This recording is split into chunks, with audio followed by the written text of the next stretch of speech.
Hello guys, thank you for tuning in. This is a little bit of an off video from what you normally see. You do see me mess with a lot of old vintage things, but I have a special place in my heart for the old incandescent bulbs. And when I find them, I get them. I've got a really old bulb I found in a refrigerator that had been sitting in a barn in one of those old timey refrigerators, like old, the big honking metal doors that are kind of rounded looking. And this was inside of it, and it was in a barn that's been probably abandoned for 50 years. And so this refrigerator is old. This bulb was in here. It's a really old Kenrad. Well, 50. I took it out. I was like, is it going to work? And it does. Crazy enough. It's a little small bulb, but a neat looking filament. Well, anyways, I had to take the trash to the dump. And I was looking through the dump because that's what I do. And I ran across a really old Sylvania CSX or CXZ, I believe is what they call this bulb here. CZX. Sorry.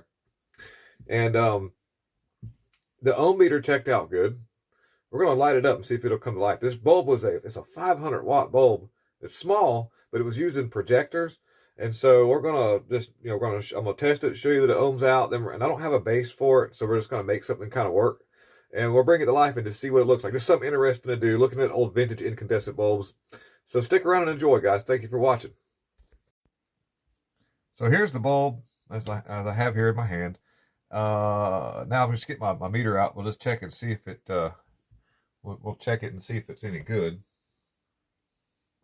All right, here's my meter. I have to look for it for a second there. I'm trying to make this a fast little video.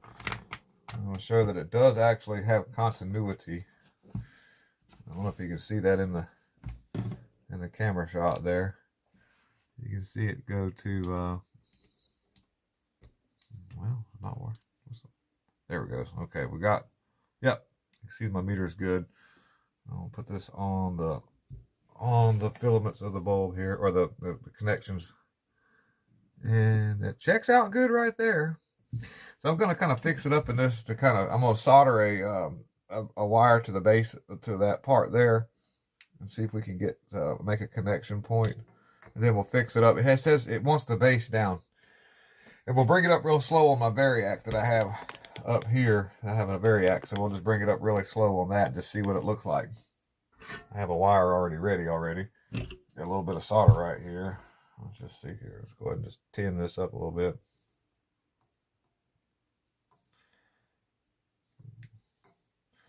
So I hope this gets hot enough. Yeah, we're getting a little solder on there. This piece of wire had already been tinned, so we'll just, okay.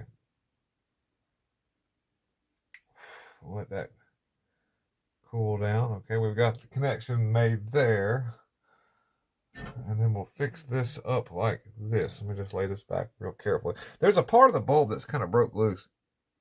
It's actually this like, it's kind of hard to get in the shot though, but one side right here is connected and it's got this other thing that's kind of flopping around, but it checks out good in continuity. So I'm gonna make sure that that's down and out of the way so we don't short it out. And we'll just fix these up to maybe hold this. We'll see if we can make this work here.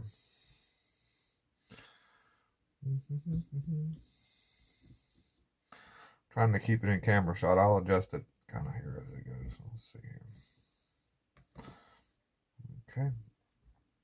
We have lift off right there.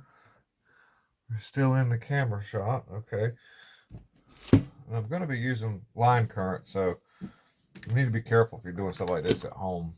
I'm going to use a couple of alligator clips for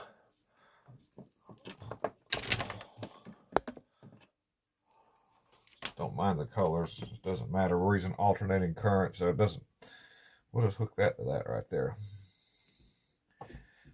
And then I'll be able to monitor the voltage with my meter. I'll put it in the AC volt scale, and I'll be in line with the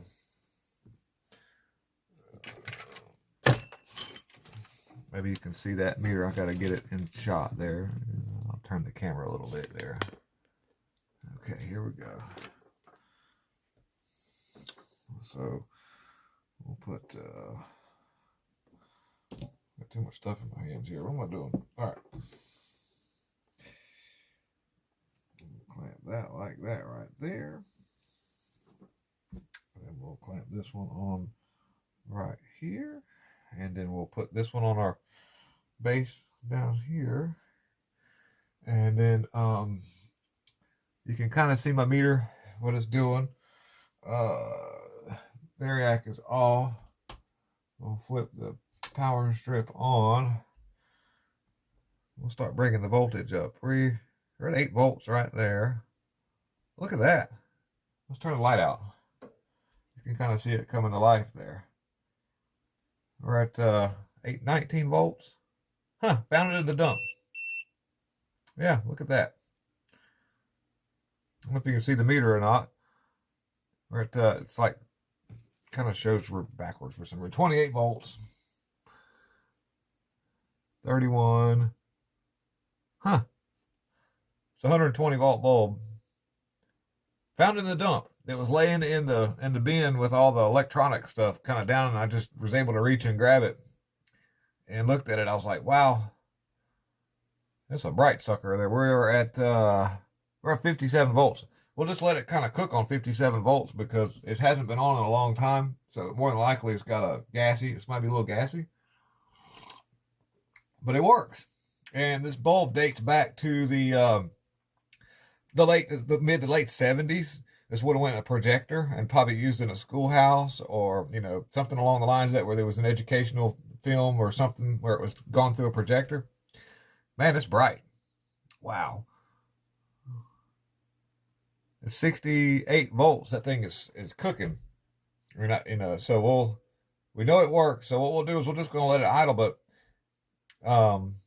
so yeah, good bulb. So that was a lot of fun there. A lot of fun. Let's bring it up. We're going to hit it. We're going to hit it hard one time. Look at that thing go. Ooh, yeah, this thing's hot. I bet you if I put the 4110 to it, it's going to go. We are at, I can't see, I'm blinding myself, 75 volts. There's a good chance that being it's got it's a little gassy, that filament's liable to let go. But to save that bulb, we'll just run it. We'll keep it at a low voltage and make it sort of an artistic look. But all the little coils are burning. I'll get it in the shot right there. Luckily, I'm not on the hot side of my thing. Let's see if I can let it down enough where you can actually see the little coils burning. I think blinded me. It's pretty wild. That's 15, 16 volts right there. Yeah. Well, I hope you enjoyed the little video of lighting up an extremely old vintage light bulb that I found in the dump, but it's neat to see these incandescent bulbs work. And thank you for tuning in, and just please don't forget to hit the like, subscribe, and share. Let me know what you think in the comment sections. You take it easy. I'm out.